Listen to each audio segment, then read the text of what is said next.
夠鐘又夠人，我哋開始啦嘛。Let's get started. Item 1.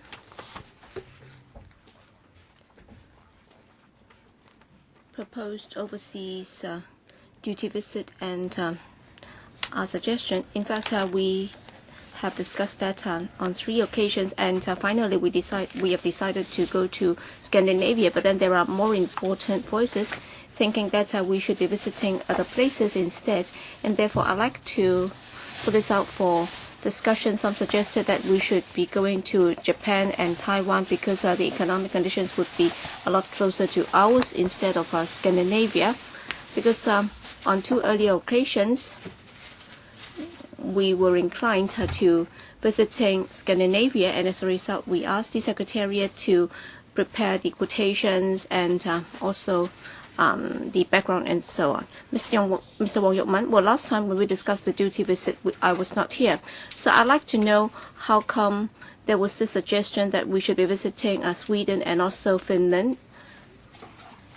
Well, initially we said that we should conduct overseas visits, and 3 places were suggested, UK, Spain, because we visited those places 5 or 6 years ago, and back then the economy was doing quite well, but now there's an economic downturn, and then subsequently there was a suggestion that we should be visiting South Korea and Taiwan, but then we've been there on 3 or 2 occasions already, and apparently there isn't anything new there, and therefore subsequently it was suggested maybe we should consider Scandinavia in terms of the population and also the number of elderly population. Well, some of these might not have been experienced by Hong Kong before. That's why that might also serve as a good inspiration. That's why we decided to give it a try.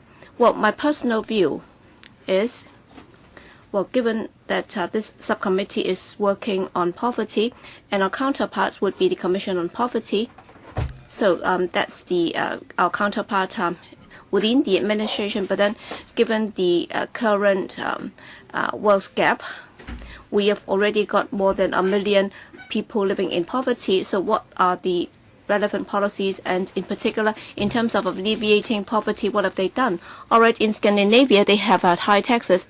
Actually, we're talking about a tax rate of over 60%. So how can there be poor people? In fact, they are classic cases of welfare countries, and of course we would very much like to become Scandinavian countries because we are social democrats, but then they are charging people 60+% tax. So what's the point of visiting them in looking at how they alleviate poverty? So we cannot be mentioned in the same breath with them. I think we should be looking at the per capita income, which is similar to that in Hong Kong, and also the poverty problem is also very serious. And also in terms of alleviating poverty, the administration might have come up with many measures and initiatives. Those would be the things that we can learn from. But then what can we learn from Scandinavia? And also you would be giving people the impression that actually for LegCo members, you're actually taking advantage of your duty visits, and you're actually doing sightseeing. So you might not be able to learn anything, and yet you would be challenged and queried by people. That's why I'm against this. Yes, Mr. Peter Chung. Thank you, Chairman. 5 minutes, please. Yes, we have to be brief. Well, I think the most important thing is why should we be going, and what are we there to look at? I think there are 3 directions that we can look at, but then probably we won't be able to cover everything. I don't think there is any place that can give us those 3 insights. Number 1, we have to look at the retirement protection benefit because we are also interested in that. And number 2, we have to look at the government's poverty alleviation policy. And number 3, what we are facing now is a growing population of elderly, and in terms of the services for the elders and also activities for elders and so on. Well, if we can set the priorities, then it will be easier for us to identify the place to go to. Well, probably last time we did not really go into the details. We might not have looked at that carefully enough. If we just look at retirement benefit and also and services for the elders, Well, my understanding is that in Japan, apparently they have more because they are also experiencing this aging population problem. But then if we are there to look at retirement protection, then Scandinavia, would that be very different from ours? Or even, I remember last year, we also did something similar. We conducted a study on retirement protection system, and Australia would also be very close to our source. With regard to poverty alleviation, we can go anywhere so long as there is poverty and there are poverty alleviation measures. Mr. Tam Yu Chung, well, I didn't take part in the discussion on where we should be going, but then once the decision is taken, initially I thought it's okay, because if you thought that, they had very good welfare policies, even if we might not be able to copy them, I think it's still good for us to visit them. But then earlier on, I also I was interviewed on a phone-in program. I was queried as to why we had to go there, and the queries were very similar to those raised by Mr. Wong Yok Man, and I just tried to give very vague answers because I wasn't sure about that. I just said that, maybe we'll see what we can learn from them. But then I think it's good if we change the destination, or else even before we depart, we would be queried by people. I think that's not good. Well, in terms of their high tax and high welfare, I think it's difficult for us to do the same, and indeed that's not a path that we indeed to embark on, and I think if there is good suggestion, it's good for us to consider that. All right, how about other members? Would you like to go to Japan or Taiwan? Dr. Fernando Chiang, well, for the suggestion to go to Scandinavia, I was one of those making the suggestion. All right, Mr. Raymond Wong was saying that we have to identify countries where the per capita income is similar to that in Hong Kong, and also there is also a wide wealth gap. Well, probably we wouldn't be able to find anywhere similar to that in Hong Kong, because we do have the highest ratio of people living in poverty, and also the wealth gap is also one of the highest in the world, and therefore our thinking was that if we were to learn, we should be learning from somebody who is doing well. We should be learning from countries that might not have the same approach as ours, but that we have to look at what they are doing. If they are doing well under their system, why can't we just learn from them? We might not be able to achieve that overnight, but then at least that could serve as a target. That was my initial thinking. In particular, comparatively speaking, these are places that we are not familiar with, and in many respects we are very different from them. That's why I think there is a point in contacting them, or else why can't we just do a paper study instead of visiting them ourselves. But then if there is feedback from the community saying that these are a far cry from our situation, and we might just be interested in sightseeing, I think that might not be very meaningful, because it would be a futile exercise, and nobody would be commending us for this. And if that is the case, then there is no point for us to insist on going there. I am easy about this, so we'll just see what the timing is and where we can go. In fact, we will be spending at least 4 or 5 days in our visit, and for a trip like that, might not be good at all, and therefore saving money is okay for me.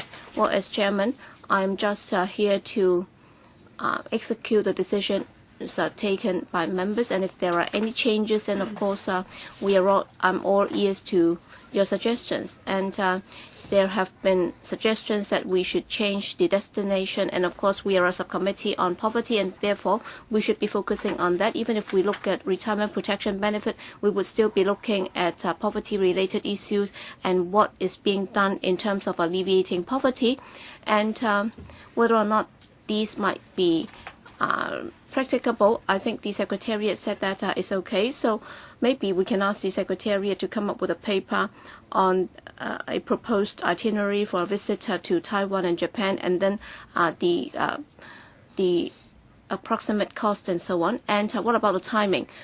Should be mid-August. All right, any further suggestions? If not, then let's move on. Is about the proposed additional injection of $15 billion into the Community Care Fund.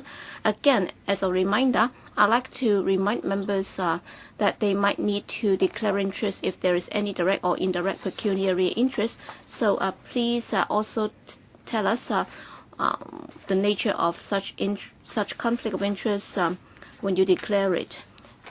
We also have officials from the administration, including Mrs. Carrie Lam, CS for Administration, and Mr. Patrick Nip, Ms. Gracie Fu, and Dr. Lo Chi Kwong, Chairperson of the CCF. He would also be here. He's also the task force on poverty from the CCF. And so 5 minutes each, including questions and answers. First of all, I'd like to welcome the chairman of the CCF and also Dr. Lo Chi Kwong, task force under the CCF, and their team. All right, the item has been proposed by the administration, and we have managed to squeeze it in as soon as we can. So over to the administration. Mrs. Lam or Dr. Law. Thank you. Good morning, everyone. I'll be brief in making an introductory statement, and then I'll ask Dr. Law. He's the chairman of the task force, and then he'll give you the details, and we'll take questions from members. As members might recall, on the 22nd of March, I attended the House Committee special meeting, and at the time we submitted a paper setting out the fact that within this year's budget, the FS proposed to inject an additional $15 billion into the CCF so that we can do more in terms of alleviating poverty. But then at the House Committee meeting, members focused on a population policy and other issues, and therefore they did not have a chance to raise in-depth questions about this item. And of course, with the subcommittee on poverty chairman's agreement, we have been invited to attend today's meeting, and for the colleagues that are here with me, they are from the relevant policy bureaus and departments, and during the past 2 years or so, they've been assisting the CCF in executing certain projects, so they will be giving you the details of those projects and also the proposed injection on this occasion. And we are also here to listen to your views so that we will be able to take the work of the CCF forward. Well, the Commission on Poverty was established in 2011, and up to now 19 assistance programs have been launched. And we have successfully identified those groups of people that are not benefiting from the safety network now. And over 100,000 people have been benefited. And we had a subsidized drug program, and now it has already been incorporated into the regular assistance programs. 3 other programs will also go down the same road soon. So we would like to strengthen the poverty alleviation efforts. We understand that the community has expectation of us. There should be poverty alleviation policies formulated by the government. However, it will take time for the government to do so. Later on, we will be listening to members in these areas. So when it comes to poverty alleviation policy formulation, we will make an effort to do that. And of course, as the chairman of the COP, I would welcome such policies. And when the budget was announced, I already said that this injection of funds will be playing 3 major roles. First, for those people who are not benefiting from the budget, that is, well, actually each year members would have this view, that is, for those and have not, they may not benefit from the budget. So the first function of this proposal is to help them. That is the have-nots. And for the 2013-14 budget, when it's approved, we will start to kick in such policies and measures. And also, we will try our best to plug the gap so that more people can be helped. And also, under the CCF, many programs are being conducted, but now these programs have not been incorporated into the government's regular programs. So we will continue to conduct such programs. And lately, COP has agreed on certain measures, and they will be continued into 2013-14. We understand that $15 billion are a lot of money, so we have to enhance the monitoring of the CCF, and some members also think that certain assistance programs should be passed by the FC of the LegCo. Well, my view is like this. In the past period of time, the CCF was able to launch 19 programs in a short time. It is because it is a trust fund and it's very flexible. According to our experience, when it comes to implementing certain programs or extending certain programs, we have to fine-tune in a fast manner so we can react in time to help the needy people. And also, as these are pilot projects, we need to be flexible. So we think that the CCF should maintain its present mode of operation so that flexibility can be maintained and we can help the needy in time. And also, we accept members' views in certain areas, and in some aspects we can enhance our work. For example, enhancing the transparency of the operation of the CCF. When we launch new programs, and if these are pilot programs, and if these programs exceed a certain amount of money, we will first consult this subcommittee or the relevant panel. We will hear members' views first before we finalize such programs. And also, every half a year, we will report to this subcommittee on our financial situation and on the progress of our programs. And such programs would also be such information will also be uploaded onto our website. This year, we will start a number of new programs, and some of the programs are quite innovative. Earlier on, we have reported to the Welfare Services Panel, and we will be launching a saving account program for CSSA recipients in order to encourage them to take up jobs. So we would like to listen to members' views today, and even outside the meeting, if members have comments, we would be happy to listen to them. And if we have the endorsement of the subcommittee today, we hope that we can submit this application for injection to FC in June. Chairman, I would like to ask Dr. Law to speak now. Thank you, Chairman. Members, just now the CS stressed the importance of flexibility, and I would like to share with you some more about it. Just now, the CS also mentioned the work of the COP, and it will be reviewing policies and launching new policies. But of course, that will take time. And CCP or CCF can play a role while the COP is doing so, because it will take COP a long time to do all these. So the CCP can intervene and help the needy. And under the COP, there are a number of subcommittees. CCF task force is cooperating closely with them. So while they are reviewing policies, CCF will try to respond to social needs as early as possible. Now we have already launched 19 programs, and we have been reviewing such programs. For example, last year, 2012 to 13, we had an after-school care program as a pilot scheme. We've talked to schools and stakeholders, and we found that the target beneficiaries should be extended to primary 1 to secondary 3 students who are enjoying half grant. And last year, we had another program that is subsidy for low-income persons who are inadequately housed. Well, the community called it a program for the and have-nots. We held several seminars and talks, and we liaised with other NGOs.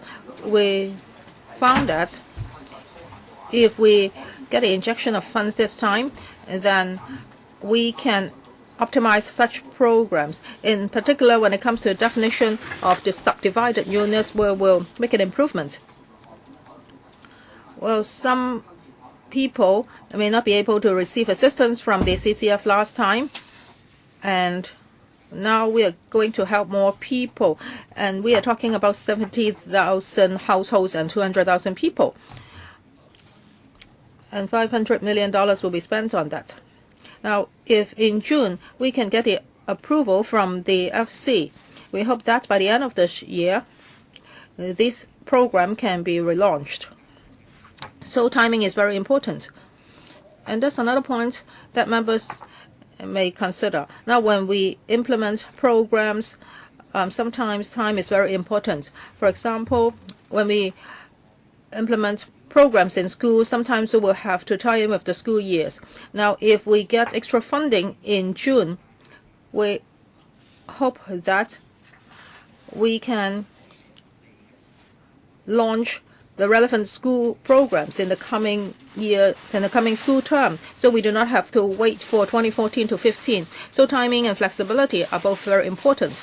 I hope members can take this into consideration. And if there are any questions concerning CCF programs, I'm willing to answer them. Raymond Chan and me, we will spend 1 hour and 15 minutes on this item. Mr. Kwok, 5 minutes. Thank you, Chairman. I'm very concerned about rents. Now Hong Kong's rental is really high. For subdivided flats, even though they are in industrial buildings, the rental may be $2,000 or $3,000, and CSSA recipients may not be able to afford them. For people who are on CSSA and if they are living in rented private housing, it is said that some subsidies will be provided for them. That's $2,000 per person and $4,000 for 2 persons. But this is for a whole year. So how was this level set? For $2,000 and $4,000, if you divide it by 12 months, each month is about $100 odd to $300 odd. And you will understand that actually these people are paying much more for their rent. So how did you come up with this calculation? Do you think you can really help the recipients? Well, for this program, as Mr. Kwok pointed out just now, this is under the present CSSA scheme. There are some CSSA recipients who are living in rented private housing, so they are already in the government safety net. And we understand that under the CSSA scheme, there is a rental subsidy, and even at its highest level, it may not be able to help the recipients completely. Now we are looking at the CPI each year, and this subsidy is adjusted every year. So it has been adjusted for the past 2 years, and now it has been increased by 14%.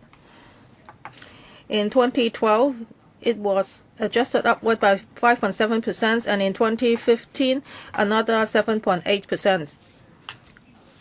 So we understand that private housing rental has been increasing, and we have been adjusting the rate accordingly. We admit that about half of this CSSA recipients who are living in rented private housing are still not having enough money to pay for their rent. So through this CCF, we will provide them with a one-off subsidy. Of course, this cannot completely meet the needs of these people. About 40% of them may still need more subsidy. So if we want to give them a full subsidy, then it's like encouraging the landlords to increase the rent. So we choose to provide a one-off subsidy to them. Now, this may not completely meet the needs of these people. However, this is still an alleviation measure. Now, we are providing immediate relief. If the intervention of policy is helpful, we will definitely review the policy. And now I'm asking the SWD and the Labor and Welfare Bureau to take a look at this, because under the CSSA there is a rental subsidy, and they will be looking into this, and then they will be talking to the Social Security and Retirement Protection Subcommittee under the COP. Well, you have not told me how come you come up with the figure 2,000 and 4,000. And also for those in the waiting list of public housing, actually some of them are eligible for public housing immediately. However, there's not enough units to be provided, so they have to live in rented private housing. So has the government considered providing them subsidies? For those living in public housing, 2 months rent will be waived. But for those people who are eligible for public housing, they are still living in rented private housing, and they cannot enjoy any benefits, and that's quite unfair. Yes, I understand that some members always talk about the people on the waiting list and whether rental subsidy can be provided to them. And the Secretary for Transport and Housing has said many times that he has reservation on providing direct rental subsidy to this group of people. Now, they are on the waiting list. We are not sure whether they are completely eligible because they are still under vetting. And also, this may encourage private housing landlords to increase their rent. So the landlords will be benefiting instead of the tenants. And Mr. Kwok, you may have heard Dr. Law just now. Later this year, we will again launch the subsidy for low-income persons who are inadequately housed. And that is a one-off subsidy. And you may ask again, how will this be calculated?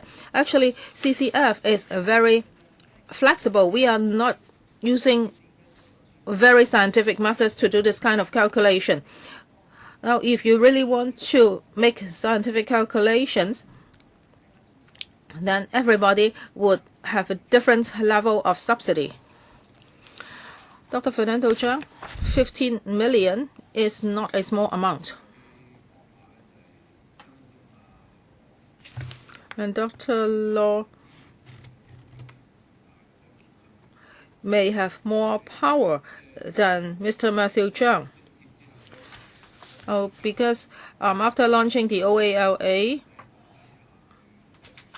how much more room does Mr. Cheung have? I think his powers are sort of limited. So for $15 billion, it seems that Dr. Low has more resources than Mr. Cheung. For $15 million, if you add the previous amount of money, now it seems that you have more than $20 billion in your pocket. So for this $20 billion, how are they going to be spent? You're saying that you want to plug the gap. And you would have all sorts of assistance programs.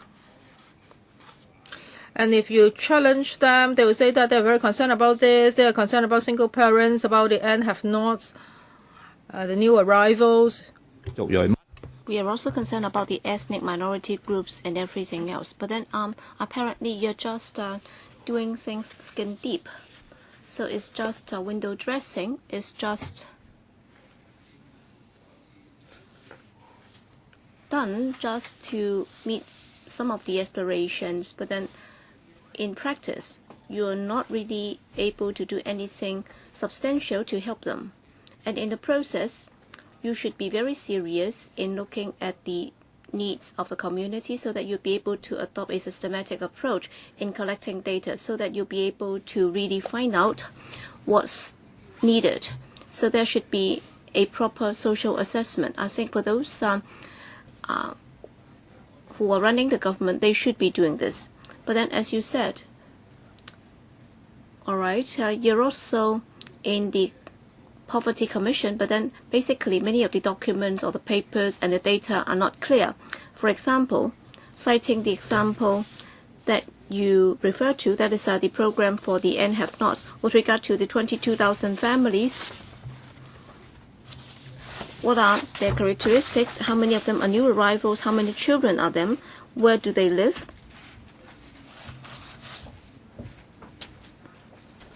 How can we help them more effectively, as Mr. Kwok Wai Keung just said? All right, you're giving them $2,000, $4,000 as a one-off subsidy, and that will continue for a year. Well, it looks good, but then obviously it can just scratch the surface. It's just a drop in the bucket. So in the process of policy formulation, how can this be reflected in a policy-making process? For example, for rent, as it's been found out by some groups, actually is taking up some 40% of their income. So how are you going to control rent so that for these low-income families, they can be lifted out of poverty? So for such a long time, well, for what I've been listening to, apparently, as the Commission has been criticized by many NGOs that apparently you're just working behind closed doors. It's like a black box operation. But then many of your measures are half-hearted. You have not been able to address the issue. So, CS, can you tell us more about the transparency and data collection, and also in the process of policy making, how can you be more accountable, not just to this council, but also to the community and the public? CS. Thank you, Chairman. Dr. Jiang raised a series of questions. Number one, with regard to the CCF, during the past 2 years, has it been able to play its role? Well, through my daily contacts and through my visits, yes, indeed, it has played its role. But of course, some of the needs might be long-term, and therefore it might have to be supported by certain policies. That's precisely what I said earlier. But then for one reason or another, sometimes we might not be able to incorporate some of these spendings in the regular spending of the administration, and I don't want this to stop. That's why with this injection, we will be empowered to do this. With regard to the data collection process and the transparency of operation, all right. Well, we are conducting a study, and we're adopting this concept of relative poverty. I hope that Dr. Cheung would welcome that, because instead of looking at that with the median income and so on, and after we have decided on the poverty line and how it should be drawn, we should be able to tell who's living below the poverty line, and then we'll be able to tell the characteristics and also the distribution in terms of district and so on. So we should be able to come up with those data in the second part of this year. And also under the long-term housing policy steering committee, we have also conducted some studies, and some analysis have also been out, and therefore we're actually looking at the have-nots and also the situation and what they need and so on. Well, basically it also tallies with what we have been thinking, and therefore once those figures are released, we should be able to make use of those data and formulate our policies accordingly. And you also talk about the transparency or otherwise of our operation. As you know, I've been in favor of sharing our work with the public. But then in this regard, we have to be very careful, because during the first 2 meetings when we discussed the poverty line issue, there were a lot of differences in opinion, but then people would be confused because individual members might have their wrong views, and in the process we've also adjusted our approach in terms of the angle that we would adopt in determining or in drawing up the poverty line, and therefore we should allow members to have an open forum so that they can express their views freely and speak their mind. And once a decision is taken, then we'll be more than happy to release the issues or the information to the public. And this afternoon, I'm going to have a meeting again, and I'm sure Dr. Jiang would welcome that. That is, other than the CSSA, we're actually thinking about how we can provide better support to the low-income families, but then the message sent out to the community might be that, well, we will definitely do that, and therefore they would have a lot of expectations on that. That's why that explains why, as far as we are concerned, for the time being, some of the information will have to be kept confidential. But then, as far as possible, we are actually trying to upload everything onto the web. And therefore, Dr. Zhang, actually, the many papers have been uploaded for the public to know. All right, Priscilla Leung, Kwok Kate. First, Mr. Tam Yu Chong. 2 questions. Initially, when the CCF was set up, I was also involved in the work. I was aware of the objectives, and also I understand that it's playing its role. And also, my understanding is that initially, the administration was very optimistic, thinking that they should be able to get some $5 billion donation. But then, up till now, they've only been able to get slightly more than $1 billion. That's why it's a far cry from their original expectation. And actually, up to some $5 billion have been set aside by the administration, and together with the $1.7 billion that you've been able to raise. Actually, you're actually talking about over $20 billion with the additional injection of $15 billion. Would that be placed with the HKMA, which will help us increase the value so that we'll be able to get some return in interest, and projecting from that, we should be able to have at least $1 billion a year in terms of our interest income. So will that be used to alleviate poverty? Is that understanding correct? CS. Well, the financial position of the CCF is right. Yes, in 2010, the administration injected $1 billion and is now placed with the HKMA. Only then will we be able to get a reasonable return. But then when you put money in the HKMA, you will have to do that on a long-term basis. That's why we suspect that we will have to maintain the principle up till 2016 or 17. But then we have actually got a rather good return, sometimes over 5%, and that would also benefit the CCF. As far as the donation from the business sector, yes, Mr. Tam, you're correct. We've been able to raise some $1.2 billion, but then there's been a pledge of about $1.8 billion. In other words, some $500 million is coming, and I'm confident that in 2013-14, for the donations that have been pledged by the business sector, they will also be injected into the CCF, and therefore in 2013-14, we expect that whether or not we are going to have the $15 billion for the new commitments, we would be committing more than $800 million into that. And if we agree with the $15 billion injection, what are we going to do with that money? In fact, we are not 100% sure as to what we're going to do, but then quite a substantial part of that is like the $5 billion being placed or deposited in the HKMA for investment return. But then my understanding with the FS is that we would not just be making use of the investment return, we will also be using the principal. That's why we might not be placing or locking up the entire $15 billion with the HKMA, because if we lock that up, then we will not be able to make use of that. Part of that will become liquid cash, so that when necessary, if we need to introduce or roll out more programs, then we will not just be making use of the investment return.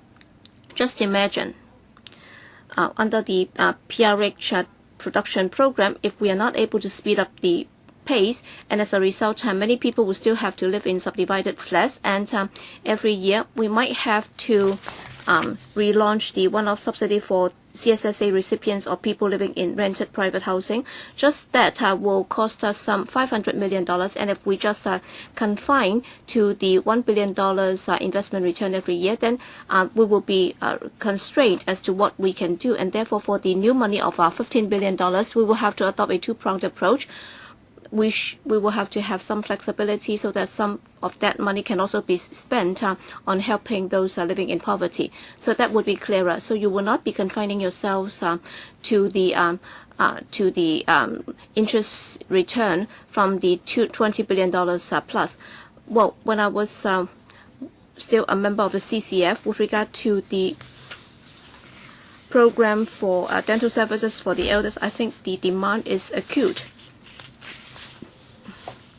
But then it's like some members who have described it as a half-hearted approach. So it's neither here nor there.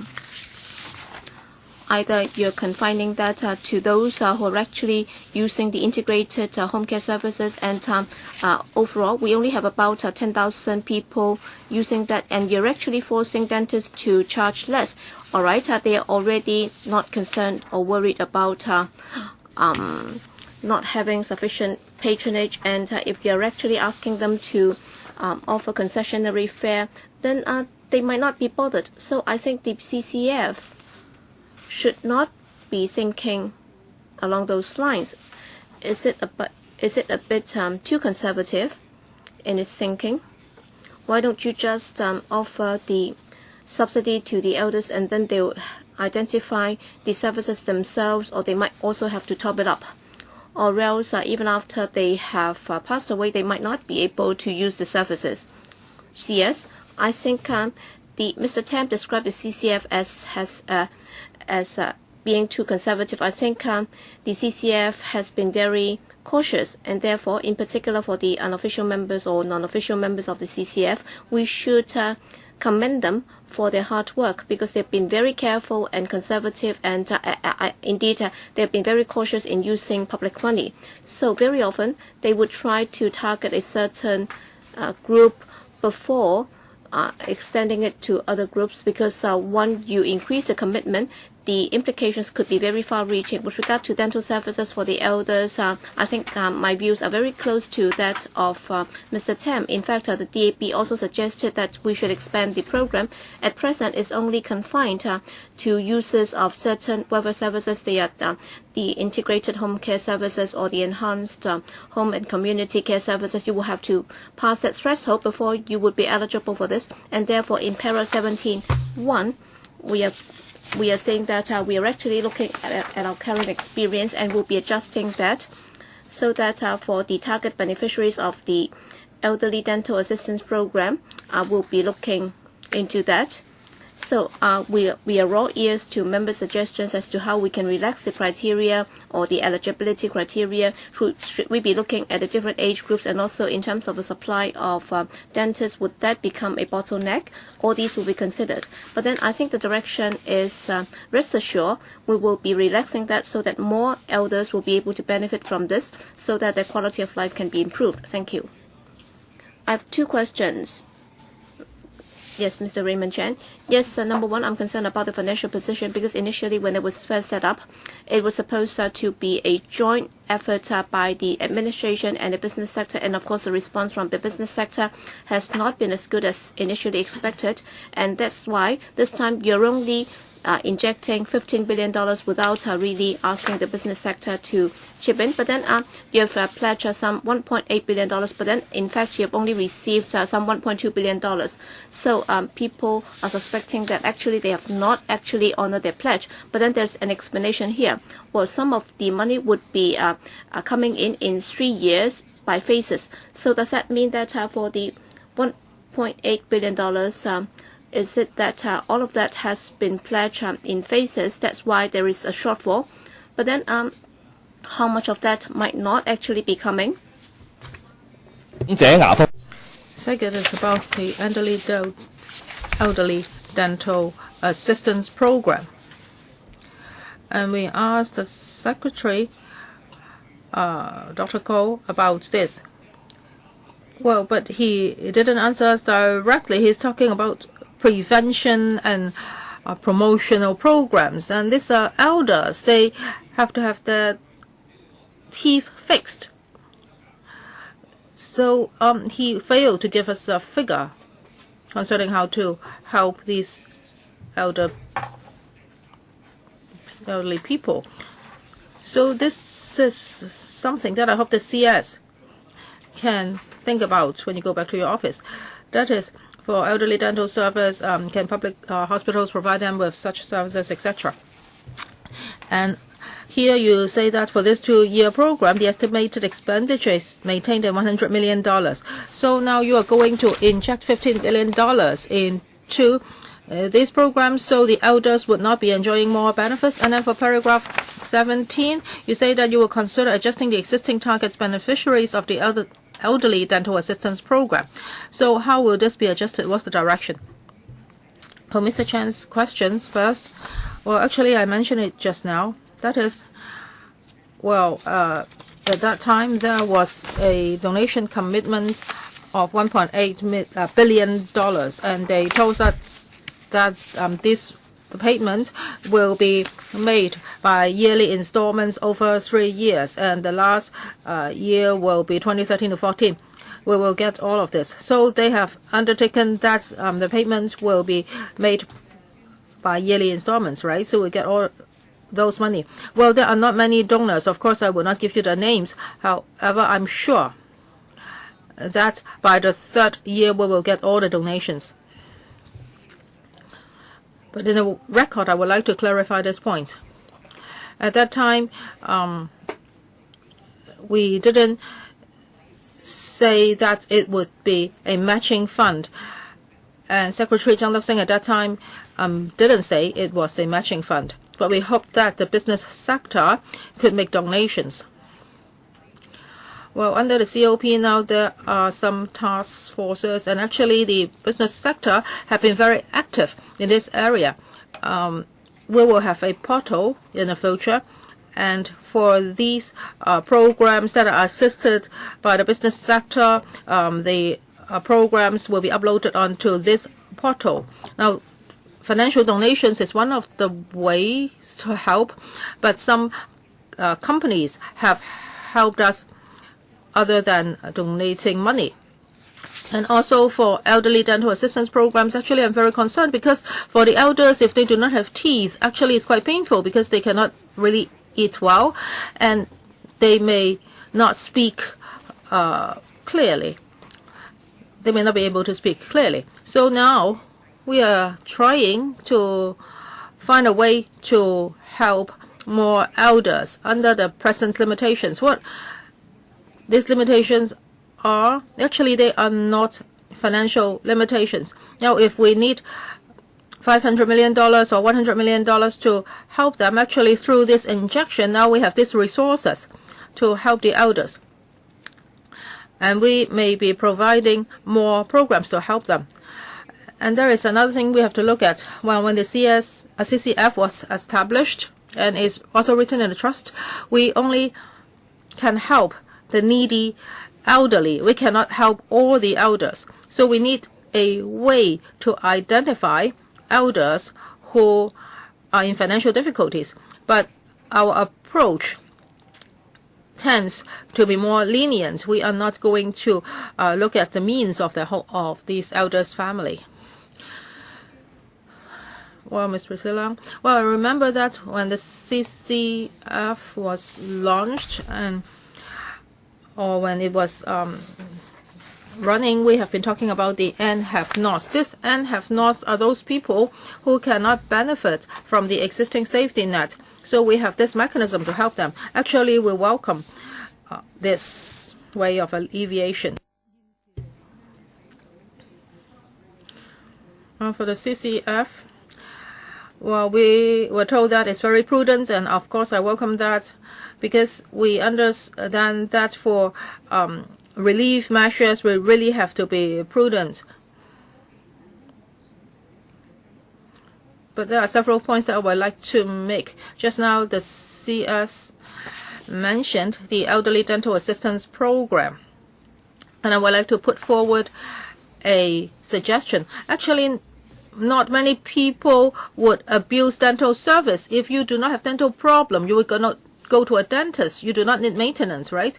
So can we issue dental coupons?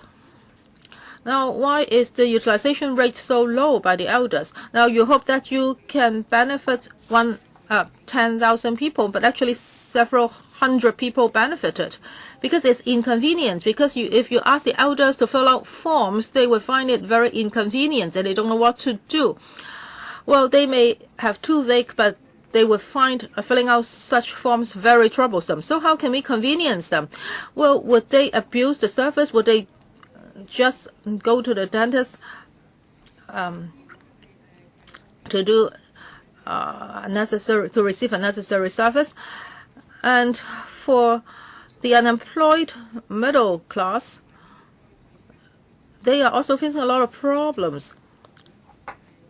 well, during the unemployment period, they face a lot of problems, and the community is underestimating their needs. For example, they cannot pay for their medical insurance, they cannot pay the tuition fees for their students. So how can we ensure that these people can still maintain their normal life while they are unemployed? Now, some of the children, even though they may be studying in subvented schools, they need to pay for many services. So for this unemployed middle class, they need to change their jobs, or they are facing a lot of livelihood problems. And if they cannot pay for their medical insurance, then after a few months they may not be covered anymore. And also their children cannot continue with some of their extracurricular courses. And also for rental assistance, now you are saying, actually I mentioned it a year ago, and for some middle class families, they cannot enjoy anything. They may have sold their own flats, and they are renting an apartment, and now they are unemployed. So how can we help them tide over this transitional period? And also under some circumstances, how can we help them in this difficult time so that they, well, until they find a new job? CS. Later on, I will ask Dr. Law to answer the questions concerning the utilization rate of the elderly dental assistant program. Ms. Leung asked how we can help the unemployed middle class. Actually, we stick to the same principle. Now, if we can identify a group of people that we need to help, that is how we can plug this gap. And if we find this group of people, and if we can help them through the CCF, we will be happy to do that. But there is one principle we have to look at, that is these people have financial difficulties. Now, if these people have a certain level of assets, that they may not meet this criteria of real financial difficulties. So I think when it comes to immediate relief, we have to consider these factors. So the design is very important, because that is to prevent abuse. If Ms. Leung has more detailed suggestions, maybe you can talk to our task force. I would like to supplement. I hope it can be more systematic. Maybe you should set some criteria, and then people can look at this criteria and then seek help from you. For the tooth filling service for the elderly, why is the utilization rate so low? Well, there is a bottleneck concerning dentists. And also, when we designed this program, we designed it for users of the integrated home care services. And many of the elders are frail, and we have to find people to accompany them to the dental clinics. And there is a shortage of manpower in the integrated home care services. So there is another bottleneck. So for our future direction, we are thinking about the elders who can go to visit dentists on their own. If they can do that, then we can do away with another bottleneck. However, there is still another bottleneck, which is the number of dentists. For elders over the age of 65, I think we have about 200,000 elders who have real dental problems. And we have just about 200 dentists who are providing this kind of service, and they don't even have enough time to produce dentures for them. So I think we will have to do this step by step. We hope that we can help different groups of elders. How about dental service coupon? Well, please line up again. Mr. Kwokake. For this $15 billion, we know that is not a small sum for the government. And we have talked to the CS. Actually, this is a reputation fund. Now you're enjoying a very high reputation, and now I think your popularity rate is much higher than your superior. Well, it doesn't matter. We welcome a reputation fund. However, CS, you have been in the government for so many years. You know that when and how a fund should be established. I think the government is malfunctioning in some areas. That is, for your public policies, you fail to take care of certain groups of people. And if it's for the short term, it's okay, but we are talking about $15 billion. So it's not just about short-term problems. It means that the government is failing in certain long-term policies. That's why we need the CCF. Now, when the CCF was first established, you made it very clear. Now I want to recap. You said that you want to pool the efforts of all the people in society in order to help the underprivileged. Well, we understand that there are a lot of tycoons in our society, but many of them pull out of this fund. And now the government has to support the CSF by itself. Now, the CS told us that those donors will be paying up. I hope that would be realized. And also you said that the administration fee will be minimized. But I think there is another failure. Because the government, if it's implementing its own policies and if these policies are well launched, then there would not be so many administrative problems. For the COP and the CCF, well, you are heading them. You are the CS. You have over 30 years experience in the government. Members cited some examples just now. Okay, dental service. That's very clear. You know that this is not a new problem in Hong Kong. We do not have enough dental service in Hong Kong. 100,000 people, actually that's more than that. Dr. Law, I think your survey is kind of outdated. Well, you say that over 100,000 elders have no teeth left, and it is a big problem because they cannot eat properly and they may have nutrition problem, and this may lead to other diseases, and then the government will have to spend more on health care. So for elderly dental service, it must be enhanced, and the government has the ability to do so. Of course, if you have to go through all sorts of formalities, then that would be another problem. But CCF have several programs, and the administrative fees are so high. They are higher than the actual assistance or subsidy that would be received by the recipients. So this is what I mean by a failure. This is counterproductive. This really breaks our heart. Now for the dental service, if you have a long-term plan, actually this should have been done more than 10 years ago. Well, CS, you were in the Department of Health, that's more than 10 years ago. You know that we have been asking for this for a long time. And actually, the government should be providing dental service to the low-income families. But for over 10 years, you have not done anything.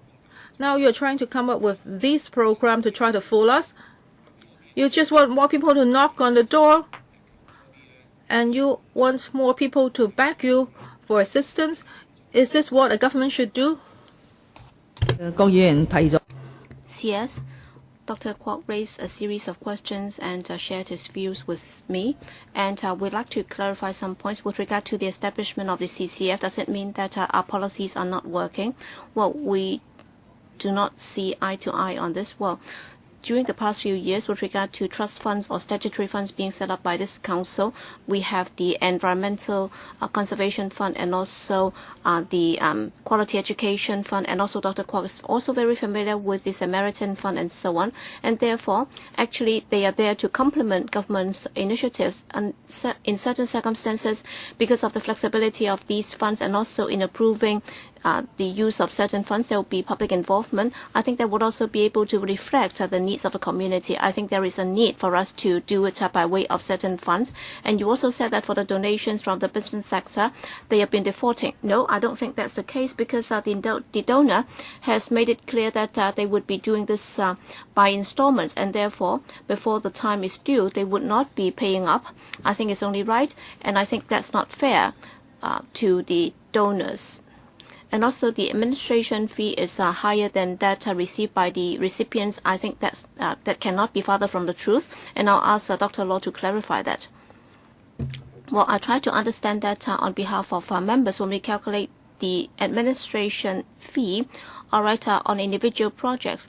Well, we will have to come up with some administrative measures to complement the actual assistance, and therefore the purpose is to do it within 5% of the total cost. But then we have to have sufficient capacity to take care of the expected needs of the recipients. In particular, for the dental program, well, of course, the number of the recipients did not meet our expectation. That's why, on the face of it, the administrative cost might exceed the actual amount spent on the recipients. But then the operation of the CCF is done through certain pilot programs and so on. And therefore, if the fundamental or basic information is not very comprehensive, then the projection would not be very accurate. That would also help us in formulating future policies. If we were to implement those programs in full, then that would also help us to make a more accurate projection. That's why, as far as the dental service is concerned, we hope to benefit as many elders as possible. That's why the administrative costs can therefore come down as a result of rolling out the programs or expanding the program. Mr. Tang Ka-piu, thank you. With the CS here, well, the CS is responsible for coordinating many policy bureaus, and you might even be able to make some decisions and pass it on to the respective policy bureaus. I'd like to know this better from the CS. Will you be making use of the CCF so that every year you're going to have a firework display, or are you determined enough so that some of these could become long-term policies or become strategies of the administration? For example, for CSSA recipients, when they are renting private flats, actually the rent assistance being received is not able to cover the actual spending, and therefore they will have to use part of the money for food to subsidize that. So are you going to do that on a long-term basis? Is that going to be an annual exercise? And being the head of the civil service, will you have the energy and be energetic enough to deal with this long-term problem? Obviously, it's very effective. There'll be many applicants, and obviously that can also help them. So what are you going to do with that if the response is enthusiastic? And the second issue is about the have-nots. They are not receiving anything, and yet they are living in substandard housing. And I understand that you are very fond of collecting data. All right, during the first phase, you have collected a lot of data, and because of the definition, actually many of those living in substandard housing are not eligible. So you're trying to relax the criteria. So what is to be done? All right, for public rental housing and also with the cooling down of the property market, that would take time, and you will also have to look at a number of factors. All right, you've already tried it out, and it's been very popular. So what are you going to do with these two programs? Finally, Para 17, you're also thinking about the following, and I'd like to raise this on behalf of those groups, those who have cognition difficulties or problems. They are not like paralyzed because they can move around. It's not like the demented patients, but then if you do not look after them well enough, then they might lose their way and they might get lost. And therefore, for the carers of these people, is around-the-clock task. So I understand that you're going to look after the carers, but then can you be more specific about what actually will be done? Thank you for the 3 questions. Number 1, under the CCF pilot scheme, if it's successful, then whether or not it will be turned into a regular program, that's the objective. But then very often there are also certain constraints. That's why for the $15 billion to be injected, well, for one reason or another, certain programs cannot be turned into a permanent program, but then we will be providing seed money for them. And for example, for the after school care for students, it's already the 3rd year. We will have to think it through. So that's why under the CCF, we can do it as a one-off subsidy, or that would be more acceptable to the community. But then to turn it into a permanent policy, then we will have to think it through very carefully, or else there might be unexpected financial implications. And as you've heard from the FS during the budget debate, all right, you will have to think it through in terms of a policy before you provide the money to support that. And therefore, in formulating policy, it will take time, because once it's turned into a regular or recurrent government program, it will have to be, there will be read across implications, and as a result of that, we will also have to make corresponding policy changes. And also, in terms of a commitment, we will have to set a sum to that. We cannot do it all in one go within the same fiscal year, and we cannot make commitment for everything. And therefore, in fighting for resources, we will have to set priorities. And therefore, for a particular item, if it's to be turned into a standing program, then if it's not given priority during a particular year, then the CCF will be able to play its role. But then I can assure you that the purpose is that so long as there is a long-term need, and if it's proven effective, then we will try to turn it into a permanent standing government program. Secondly, to help the have-nots living in substandard housing, the ultimate solution is public rental housing, because the PRH has a very significant role in alleviating poverty, in particular in Hong Kong's situation. That's why, after the establishment of the new term of government, the CE spent a lot of time on striving for land or sites for building PRH and housing. But then before that can be done, we have also resorted to the CCF to help these people. And Mr. Tang also referred to those with cognition disorders. What we're referring to, the elders and even those under 60 might also have this problem. We're actually referring to the to dementia patients.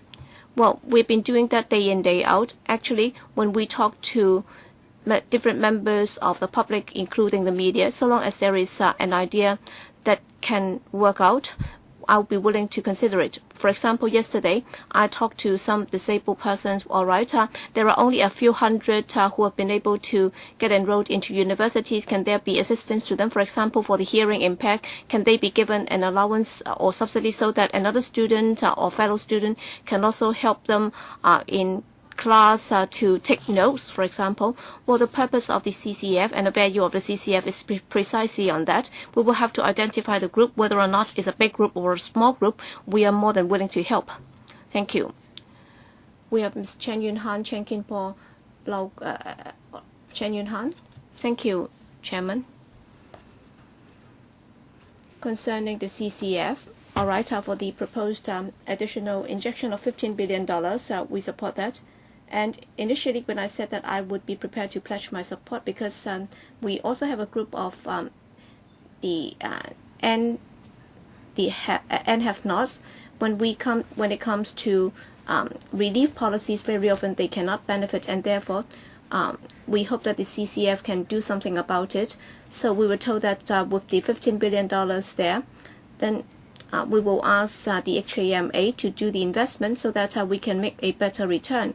And according to my calculation, the income should be about $700 million. But then what if the stock market plunged like what we had yesterday?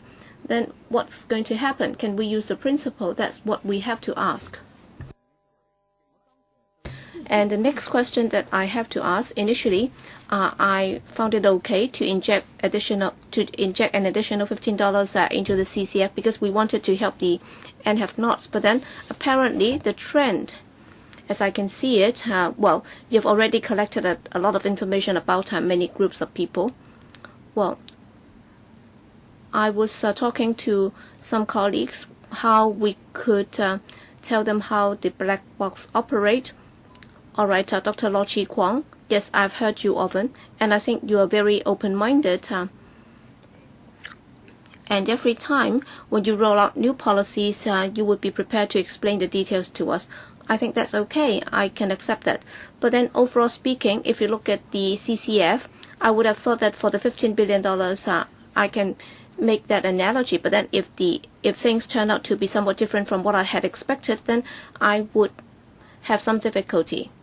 For example, some colleagues might say that, well, we've already given you some input beforehand, and then after study, if you're not telling us the outcome of the study, then we will not have a clear idea as to what you're going to do. All right, initially we said that for those who are marginally poor or they are not applying for any assistance from the administration, we should be there to help them.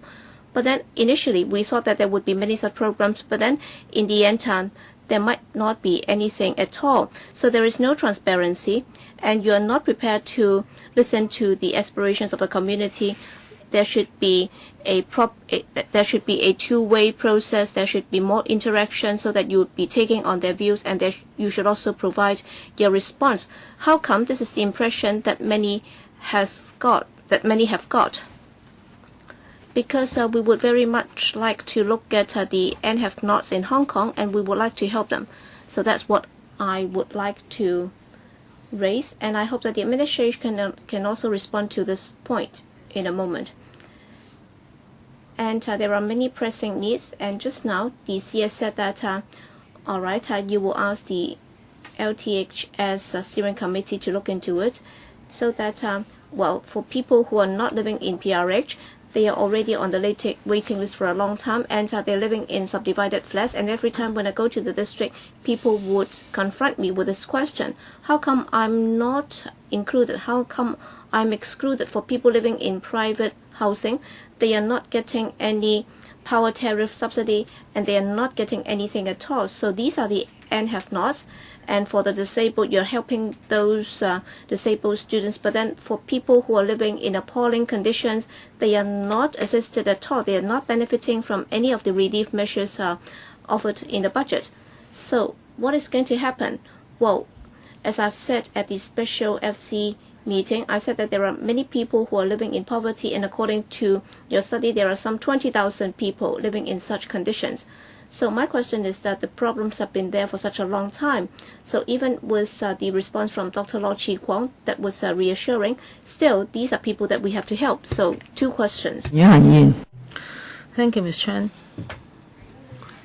First of all, when I replied to Mr. Tam Yu Chung, I already said that for this $15 billion injection, we will not be just using the interest. We will also be using part of the capital. So some of it will be placed with the Hong Kong MA, and some will be used on helping people. And if we place it at the with the Hong Kong Exchange Fund, actually the rate of return is pretty good. So in the past few years, our investment return was 6%, 5.6%, and 5%. So we are in a very healthy financial situation, and we can meet the needs of the people. As for the aspiration of the community, we are really willing to listen. And Dr. Law has himself chaired 2 public meetings.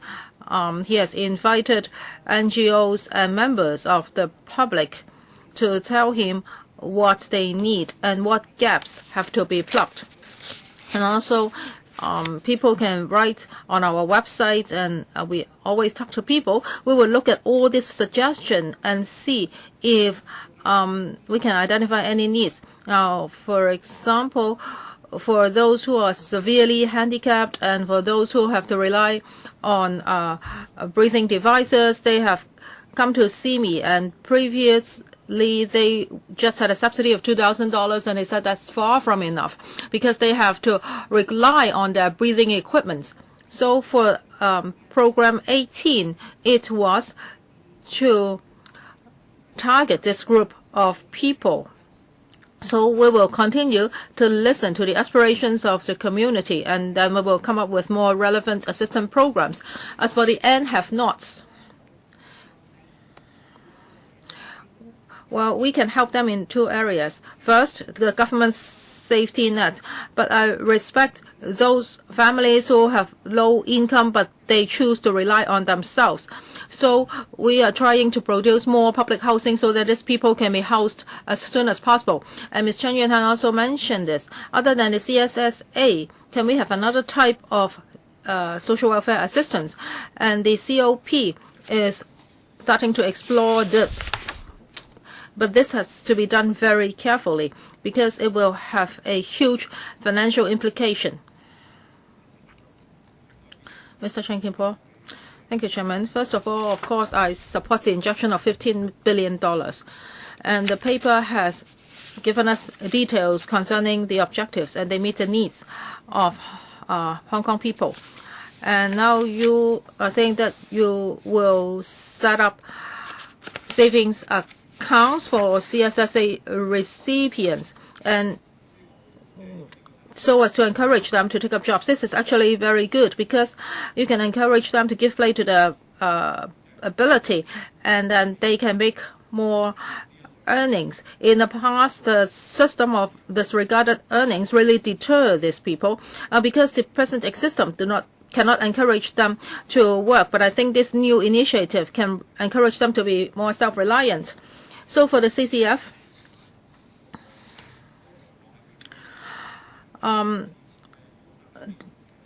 does it have the support of the social welfare sector?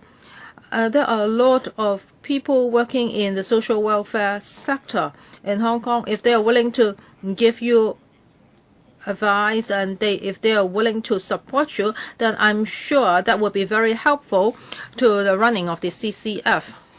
And also for the CCF, I think it has one huge advantage.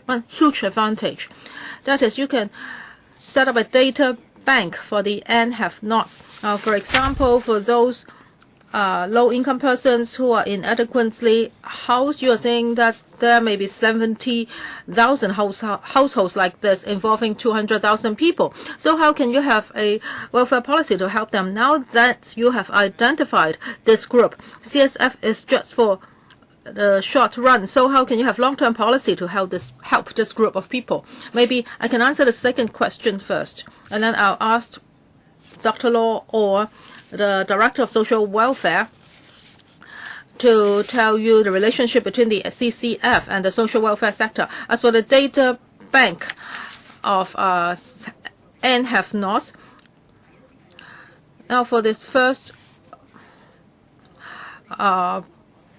program, we had a definition. Now, if they are living in subdivided units, and if a door opens onto a public corridor, then this would not be regarded as subdivided units, because we are afraid that if we use this another definition, then the system may be abused. But according to the past experience, we find that this definition may not be helpful. A lot of people may be adequately housed and they cannot be helped. So for the next round, the definition will be more lenient. Now for the first round, the data we gathered were that there were 20,000 households, and now we estimate that there are 70,000 households. So now we have much more information, and for our long-term planning, this is very helpful. And in the future, when we formulate the relevant policies, this would be of great help. So for each assistance program, we have collected information and data, and this is the beauty of the CCF. We are not just helping the targeted groups, but we get a lot of data. Well, for the relationship between the social welfare sector, I can tell you that it's very close. Now, if it's not for the black rainstorm warning, I would have had 5 meetings with the social welfare sector this week. Well, but how come you are still operating in a black box? I think you should have a very good communication with them. Maybe you have not talked to the LegCo.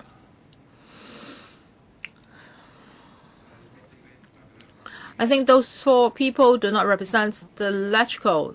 They just spoke in their personal capacity. Well, for Mr. Chen's question, first of all, about the CCF and its subcommittees, well, many members of these bodies actually come from the social welfare sector. And for many programs, we have talked to the relevant NGOs and social workers. There have been a lot of communications. So when we implement the programs, their views will be taken into account. And after a program is launched, and when we consider whether it should be incorporated into the government's regular programs, we will also talk to the social welfare sector. Mr. Leung Kwok-hong, Chairman, I think the CCF is established to build an image for the government. Well, Mr. Henry Tang was the first chairman. He said that it's not outsourcing the duty and responsibility of the governments. They are just trying to optimize the social security system. Well, that is very high sounding. But I think actually what he means is that the CCF would help him procrastinate the formulation of long-term social welfare policies. Well, my filibustering was about urging the government to put together a universal retirement protection system. Now we have more and more elders, and the government will have to spend more and more on them.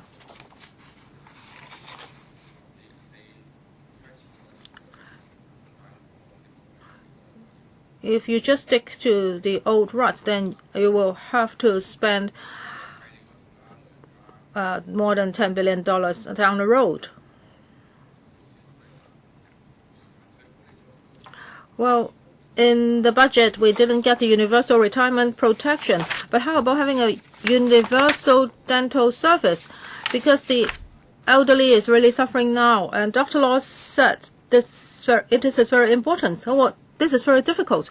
Well, how difficult is it? I think the government can do anything. Is it really that difficult? Well, you can give me a sum of money and I can do it. Do you want to do that? You give me that sum of money, and if I can't do it, you can cut off my head. Now let me talk about rents. I have talked about this many times. First of all, there must be a rental control. You are helping all the tenants by doing so. And then the real estate speculation can be dampened. Because the landlord then cannot shift the responsibility of paying mortgage onto their tenants. And then for the people who pay rents, they would know that in the coming 3 years what their disposable income would be. In particular, for those living in subdivided flats, they have even less disposable income. So if you do not have a rental control system, then how can you provide rental assistance?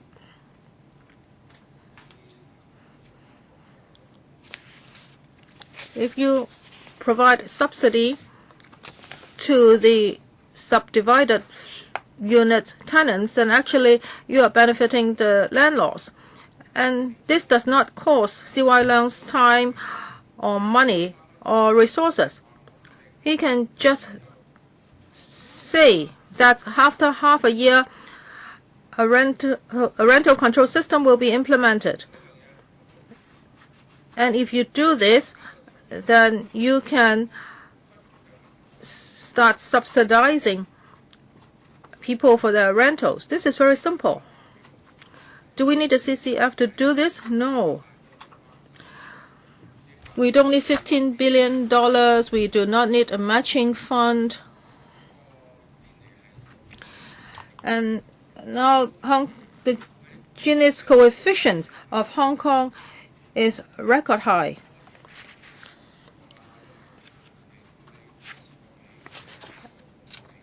And you ask the commercial sector to donate money. Well, Mr. Lam Kwok Hong, please pay attention to time. I don't need them to reply, so I would speak as long as I want.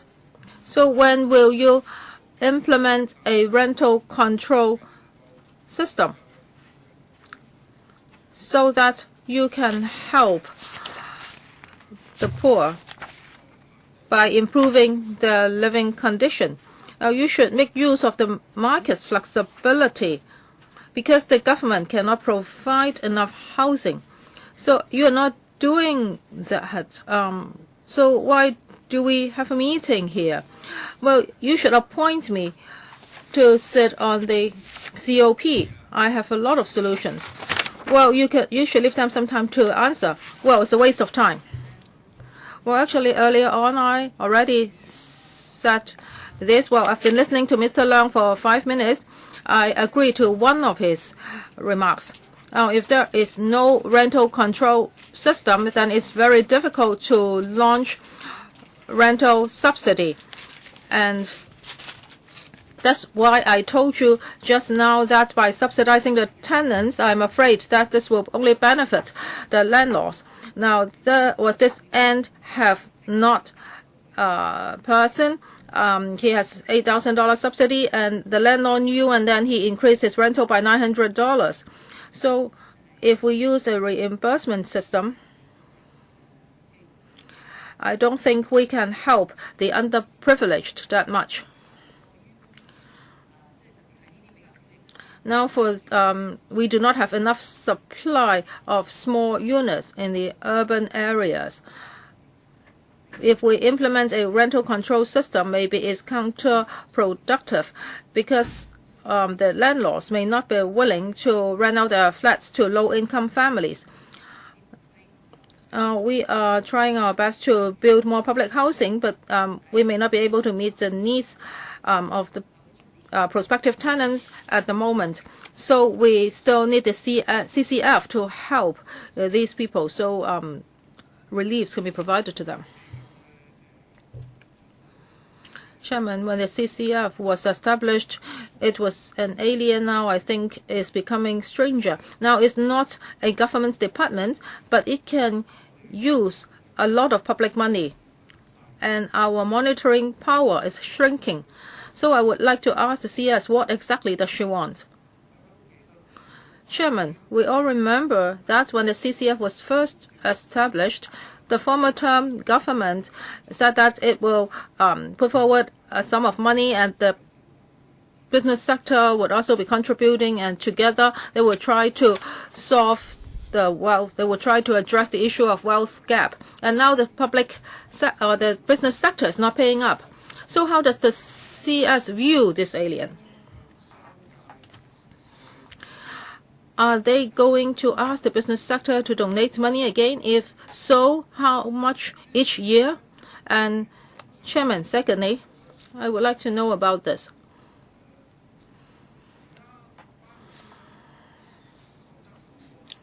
Now the CCF has a lot of money in its pocket.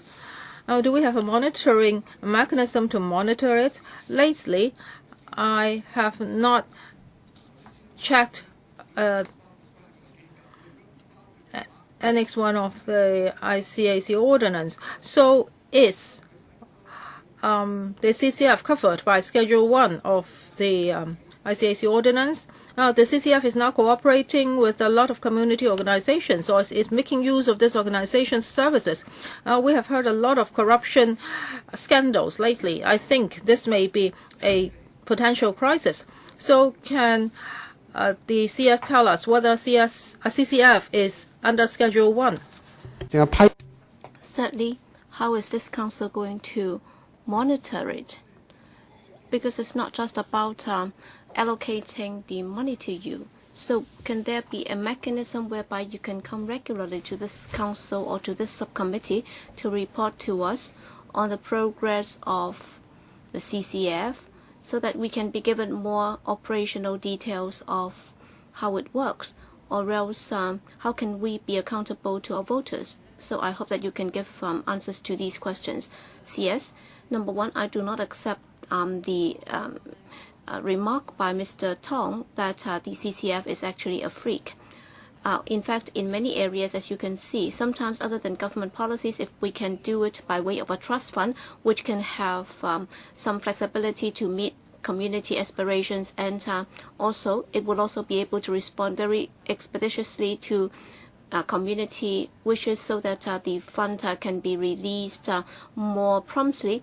I think there have been many examples which are similar in nature. We also have other trust funds being established for different purposes, and as we have already made it clear, this is not a matching fund, and of course we welcome any donation from the business sector. They have pledged $1.8 billion, and there's no question of them defaulting or whatever, but then some have pledged to do it by 3 installments, and in 2013-14 they're going to make the 3rd installment. That's why for the $1.8 billion we're going to receive that in total, and we do not have any further plans to raise funds from the business sector. But then on the contrary, we are aware that the business sector is now working on certain poverty alleviation projects, and under the Poverty Commission there is also a task force on community involvement. We'll be collecting and collating the data so that the community will be aware of what the business sector has done over the past few years. In fact, it has done a remarkable job. And also, the CCF is not a standalone government department, but then the Secretariat of the CCF is under the Home Affairs Bureau. And for those that have involved in these projects, they are raw government departments. That's why I have come with 3 of them here. Actually, there are 4 main policy bureaus and departments that are involving SWD, Education, and Home Affairs, and they are raw civil servants, and that's why in using the funds under the CCF, they are also subject to all sorts of regulatory regimes applicable to the public sector, and the CCF is also subject to the Audit Commission, and the report would also be submitted to this council for information, and therefore all these checks and balances are there. And also I fully understand that $15 billion is no small sum, and therefore after the approval there must be certain monitoring and there must be a high degree of transparency. That's why I've already taken the initiative to involve this council more closely in the operation. But then because of the time constraint, I'm not going to repeat them.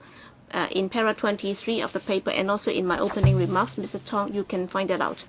CS, does that mean that it does not have to be subject to the Prevention of Bribery Ordinance? So can you give us, say, a short answer?